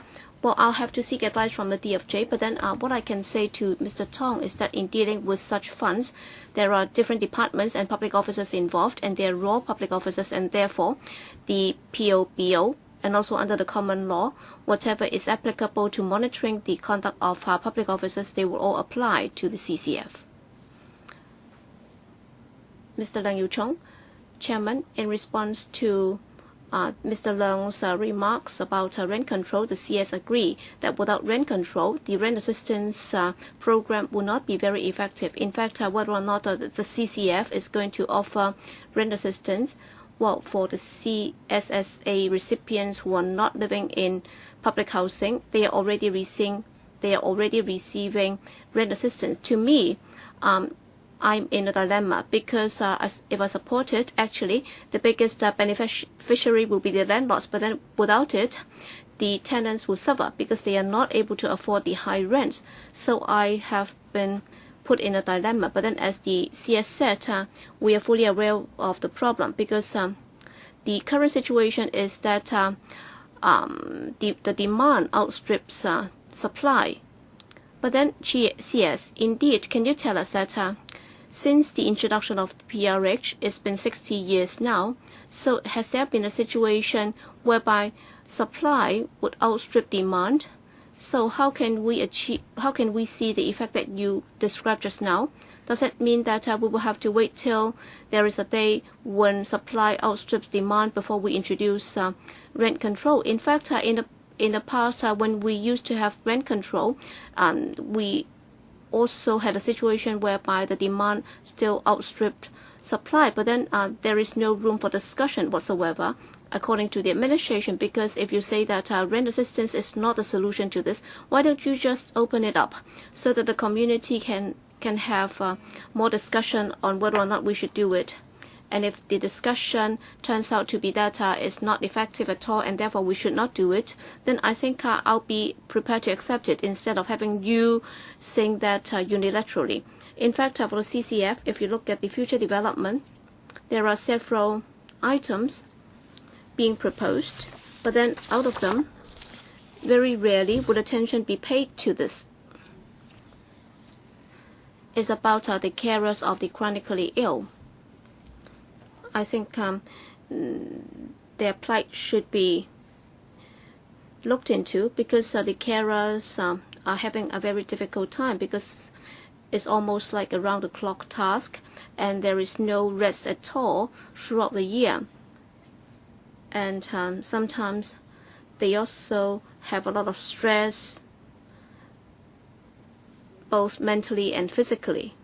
So I hope that more support can be given so that they can hire a helping hand, so that they can have breaks and day off, so that they do not have to work that hard.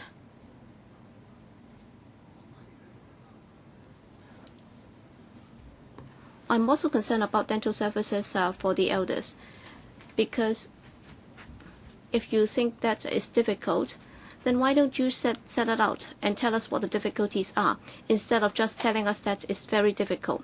So can you consult more comprehensively so that we will be able to give you our input? Because when you see the elders eat and chew food, in fact, they have a lot of difficulties. Indeed, for the families or the needy families, actually they are also having a lot of dental problems. So they are also facing this problem, because going to a dentist is very costly, and many of them cannot afford it. So it's not just about elders. Even for young needy families, they also need such care. Thank you, Mr. Leung. In fact, for the two issues that you raised in paragraph 17, we have also briefly touched on that. I fully agree that if we are able to help the elders with financial hardship to receive dental services, it's going to be a very good policy. That's why we've been working very hard in view of the experience that we had in rolling out this program. We are actually looking at how we can expand the target group of this program, and with the $15 billion, all right, for the $100 million that has been pledged for this, is not a ceiling. And if we can come up with a comprehensive program that can progressively meet the needs of these elders in terms of dental services, we are prepared to increase the funding for this.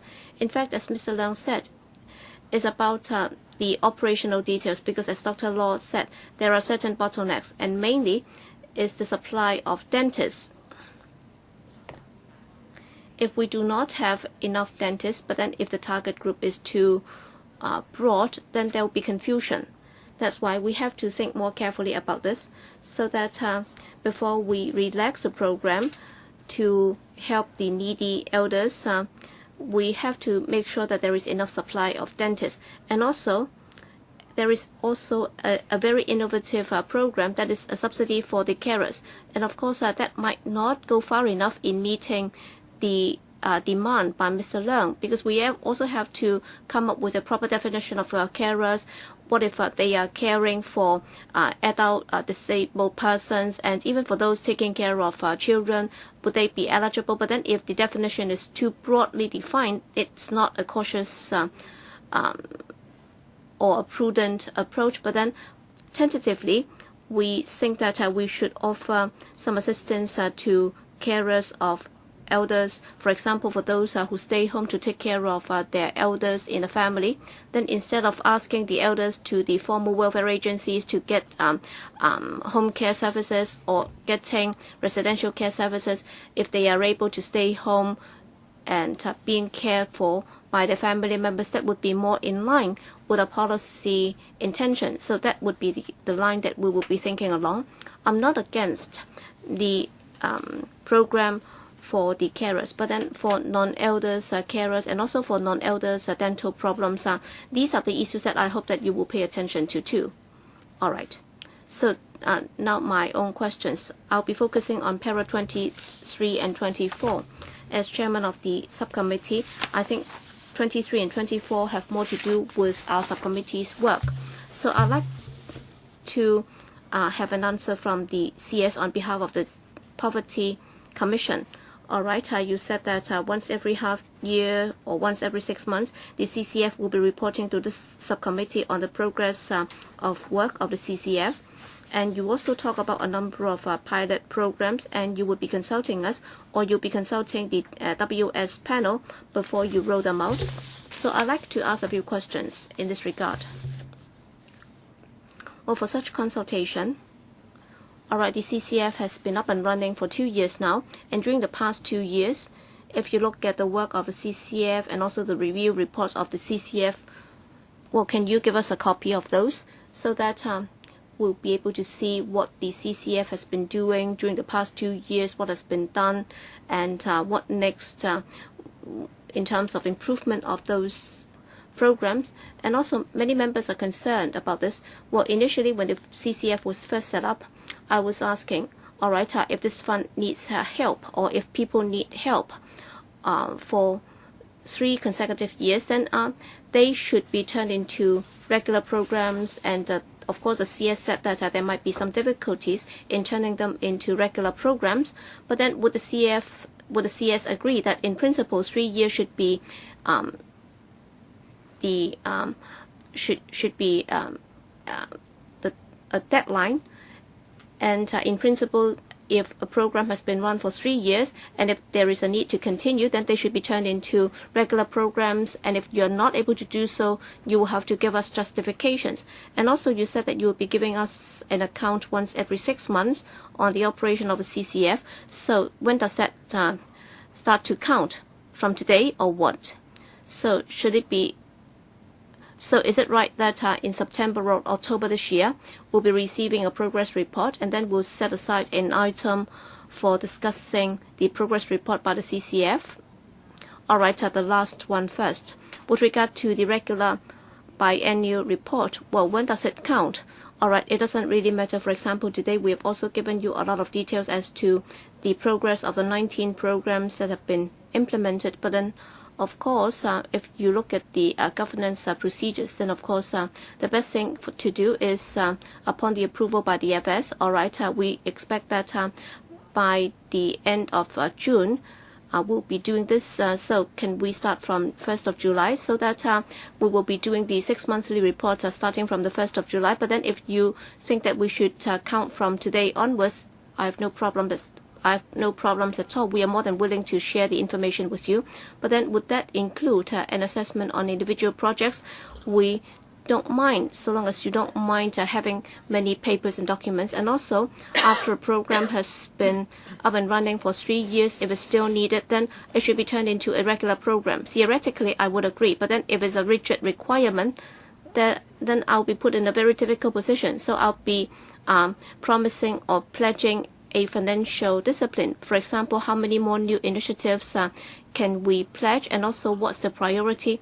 It's difficult for me to give a commitment here and now, but then theoretically I agree with what you said. There is no difference in opinion, and even if actually we don't have to wait for 3 years if we are able to afford it. All right, if we know that a particular program is very beneficial, for example, the lunch offered to needy students, is sure that is quite good. But then should the money be given to the parents, or should it be given to the schools concerned, and so on? So these are things that we have to think out.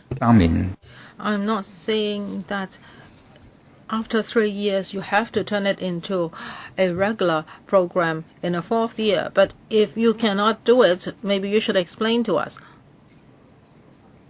For example, the free lunch or subsidized lunch for needy students. You have explained to us, right? Actually, I have told you, well, there are a number of reasons. Policy formulation, fine-tuning, etc. All this will take time, and also it's a matter of priority. But you don't have to worry. Now, because now we are injecting $15 billion into the CCF, so these programs can be extended for the 4th year and the 5th year. So for the beneficiaries, there is no difference. He does not care whether this free lunchbox comes from the CCF or from the government's regular or recurrent expenditure.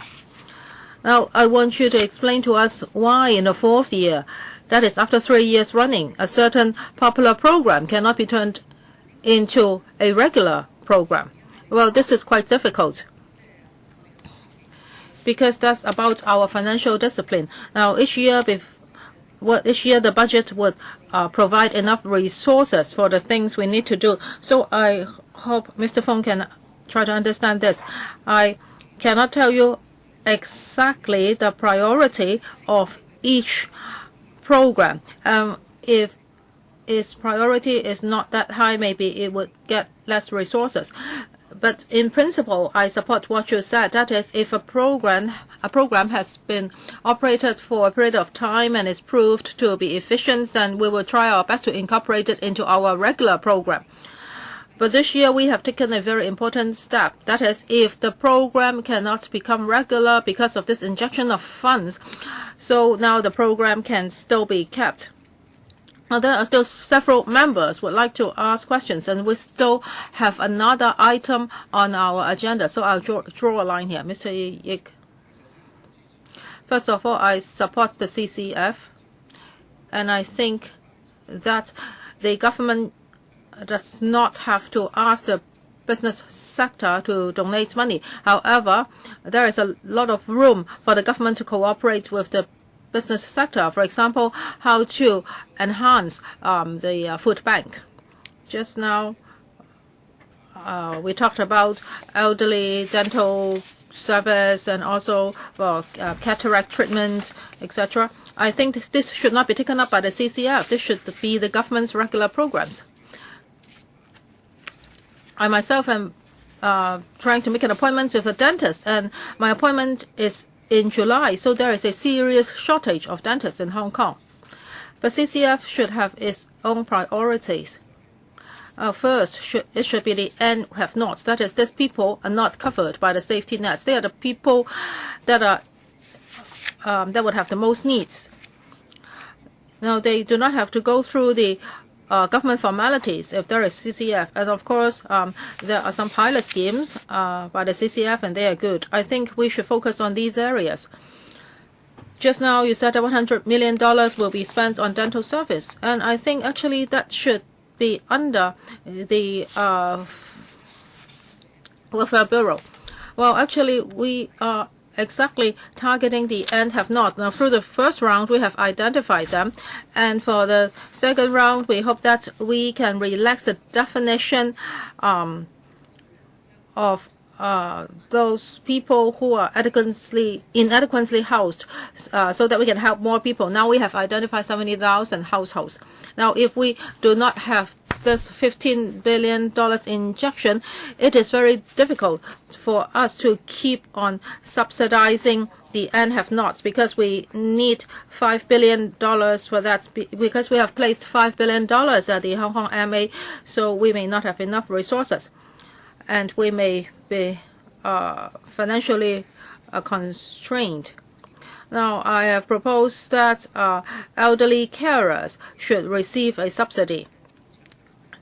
And also, we are launching saving accounts for CSSA recipients so that they can leave the safety nets as early as possible. I'm sure the Liberal Party will also support this. Now, due to the time constraint, there are two members who would like to ask questions again. So let's reduce the asking and answer time to 3 minutes. Chairman, for the CCF, it will be reviewing a lot of its programs. So can the review results be disclosed? And also for elderly dental assistance recipients, now we have 191 of them, and the referral is about 200. This is a staggeringly low number. I think you should relax the eligibility criteria. And how about dental service for people with disabilities? Can it also be expanded? For example, my daughter has to undergo a dental operation, and she has to undergo general anesthesia, and now the booking is in October. It's the fastest way. I do not have I cannot get an earlier appointment. So please consider this seriously. And for subsidy for the have-nots, industrial buildings are not included. However, there are people living in industrial buildings. They are exactly the poorest and the people that have the most needs. So why don't you help them? And also for people with serious disability, they need subsidies for their care. How come there's an age limit? How come you do not relax it so that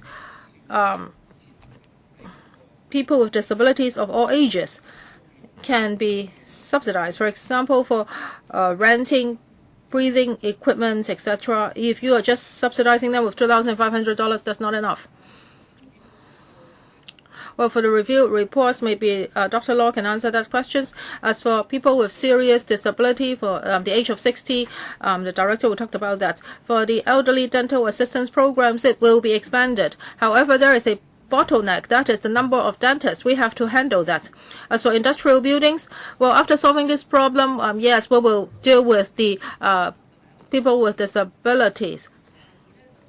And also for subdivided flats in industrial buildings. So they should not exist. Now we are trying to enforce the law stringently.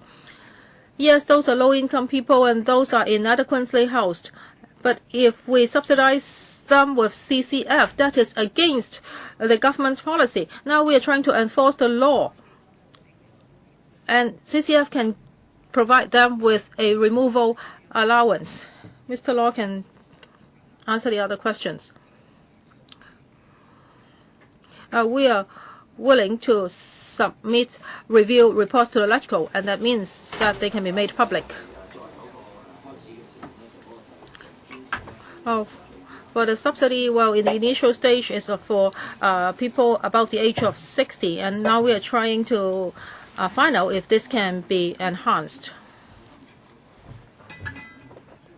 Well, my question has been asked by another member, but I would like to make another remark. Well, for the Welfare Services Panel, we have been expressing opinions concerning existing government policies. Lately, we have talked about food banks.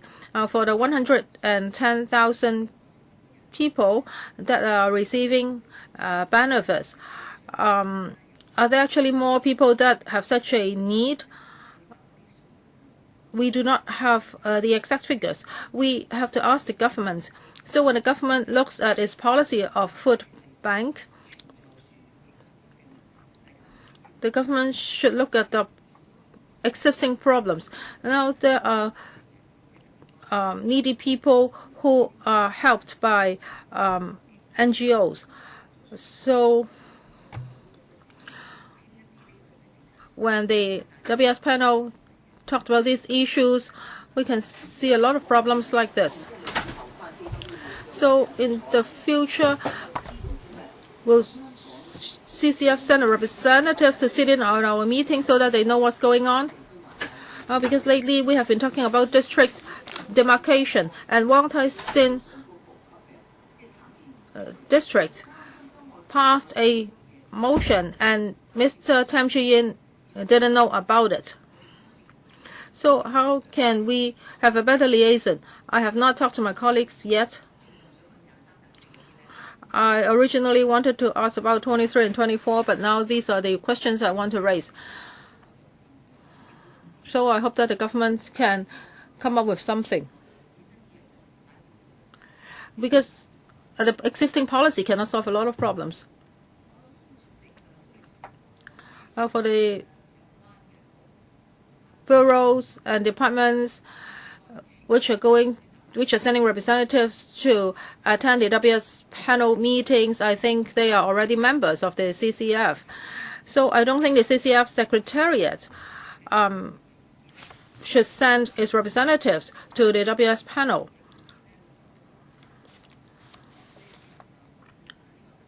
So I don't think there is such a need. If members want to know more about the operation of the CCF, and if on a particular issue you want to express your views, you can talk to me or Dr. Law or the CCF Secretariat directly. We will definitely follow up.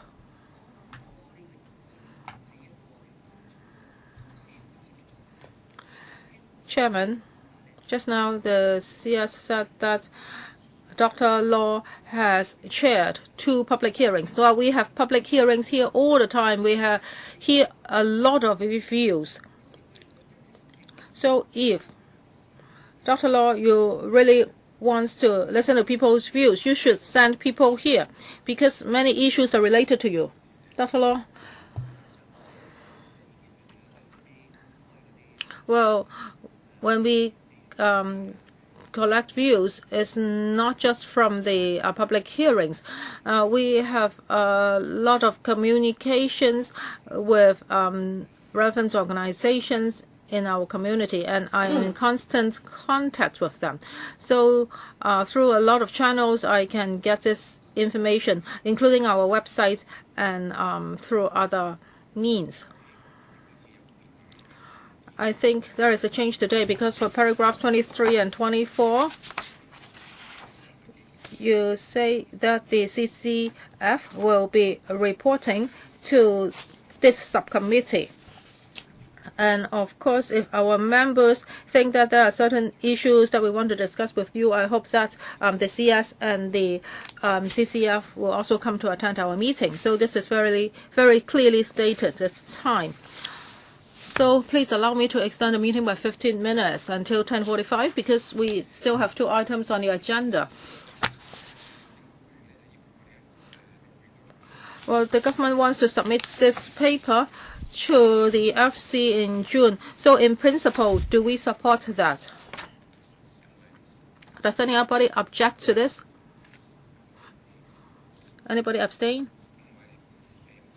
So there's no objection. I would like to thank the CS, Dr. Law, and other government officials. Agenda item 3, poverty line draft report. And this report is divided into 2 parts. First is a result of our discussion and the views expressed by the delegations. And paragraph 29 outlines the recommendations of the subcommittee. Let us look at paragraph 29, A, B, C, D, E. Now, if you think that some of the deputations have made certain comments and their comments are not incorporated or there's distorted, etc., please tell us. So paragraph 29 is very important. These are our recommendations. So please take a look at these recommendations. Mr. Cheng Kwok-chee and Dr. Fernando Cheng, please pay attention to the time. 3 minutes each person. Chairman,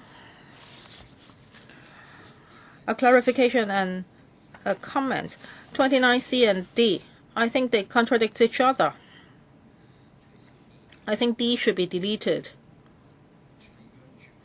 You mean the whole paragraph? This whole subparagraph? Yes. What do you mean? I think in our motion, we just talked about C. And I remember we said that the COP would set the poverty line and they should conduct a public consultation. I think this is important. I think this should be put under paragraph 29. Actually, for 29D, you can just delete 1 line. That is concerning the framework, public consultation should be conducted. It's okay, so long as we can achieve the desired effect. All right, Peter Cheung is suggesting that, well, from the word and whether public housing benefits should be counted as post-policy intervention household income, well, those can be deleted. Yes, Dr. Fernando Cheung? Yes, I agree, because that's in conflict with the phrase, and therefore we should delete it. And the Poverty Commission should disclose all the data and consult the public. That's E. Make public the documents and records related to the meetings held by the COP and its task forces, as well as relevant policy or study reports and data. So E is exactly what you are suggesting. Yes, Chen Yun Han? All right, I think my point has been made. Okay, so we'll just amend point D. So there are 5 points on how the poverty line should be delineated. Okay? Sorry? D. So which point are you referring to? D for dog. So can I read that out? D is consult the public before making a decision on the framework for setting the poverty line. Okay? Any suggestion? Abstention? Okay, so we unanimously agree that the 5 points would represent the subcommittee stance on the setting of the poverty line. So we'll ask the Secretariat to collate the information, and then we'll submit it to the House before we submit it to the COP. Okay, can we give them a draft first, or else it might be too late? Will we be able to make it by next Friday? Because I'm concerned that the COP might be moving faster than we do. Okay, so we'll submit it to the House Committee next week before submitting it to the COP. So much for that. And next, on the timetable. So I'd like to ask members for your views on the agenda items to be discussed in our June, July, and October meeting, because I originally asked the Secretariat to collate the views of members and then come up with a suggestion. Well, as we know, the CS is moving very fast on the assistance to the needy families. So can we have another meeting to discuss the support for the low-income families? So I suggest that it be a 3-hour meeting, because deputations would be invited, because many NGOs do have views on how we can assist the poor.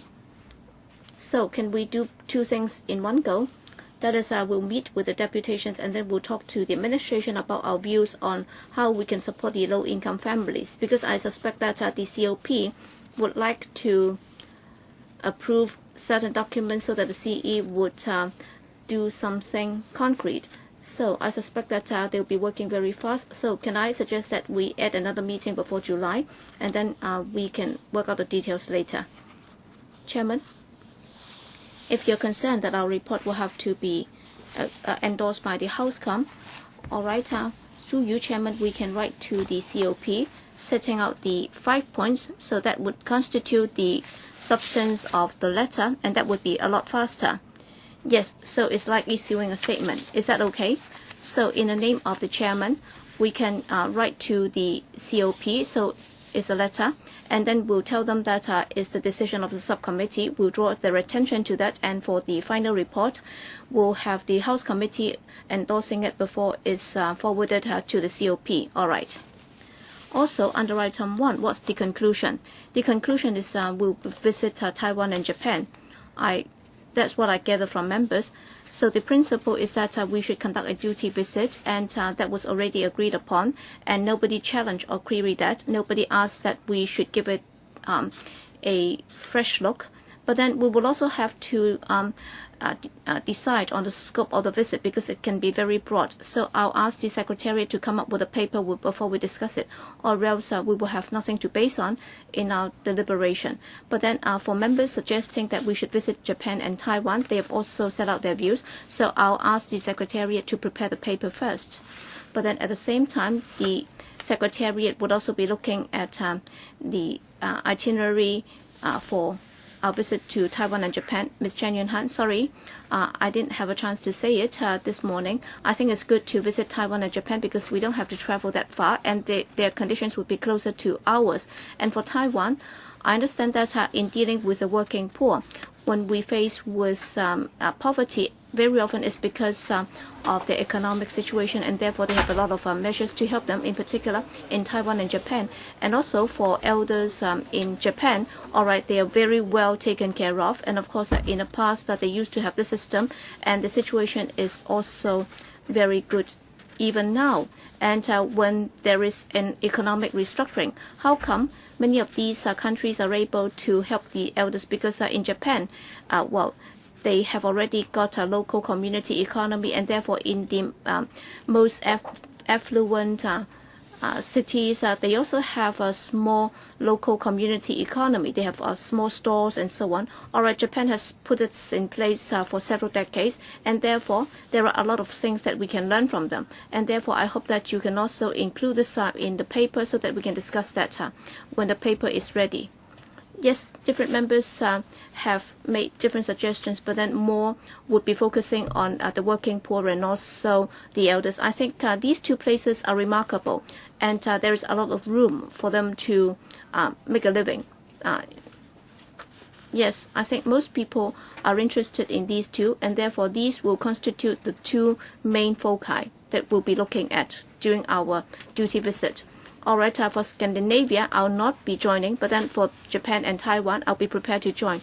All right, so that will be a 3 or 4 day tour starting from the 19th or the 20th of August. All right. Anything else? If not, then we'll wrap up our discussion.